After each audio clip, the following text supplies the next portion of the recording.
Hello, and welcome to the Knowledge Science Pulse podcast. Today we have a special guest, Carsten, to discuss two exciting papers on multi-agent imitation learning and thought-augmented reasoning with large language models. Carsten, great to have you here. Thanks, Sigurd. I'm thrilled to be here and dive into these fascinating topics. Let's start with the first paper titled Multi-Agent Imitation Learning. Value is easy, regret is hard. Could you give us a brief overview? Absolutely. This paper studies the problem of a learner attempting to coordinate a group of agents based on demonstrations from an expert. The authors explore two potential objectives for the learner, minimizing the value gap and minimizing the regret gap. Interesting. How do these objectives differ? The value gap captures the performance difference between the learner and expert policies under the assumption that no agents deviate. On the other hand, the regret gap explicitly accounts for potential deviations by agents, making it a stronger objective. I see.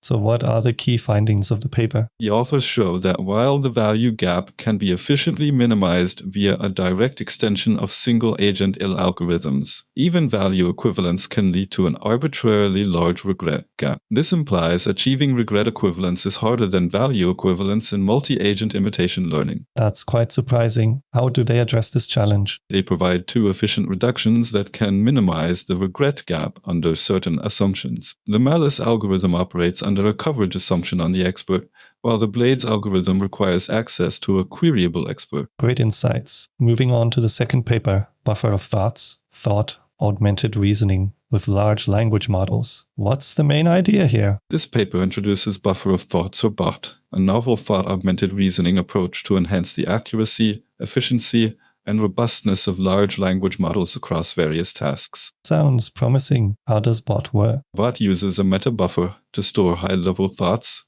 or thought templates distilled from problem-solving processes. For each problem, it retrieves a relevant thought template and adaptively instantiates it with specific reasoning structures to conduct efficient reasoning. That's a clever approach. What about the scalability and stability of BOT? The authors propose a buffer manager to dynamically update the meta buffer, effectively enhancing its capacity as more tasks are solved. This ensures the scalability and stability of BOT.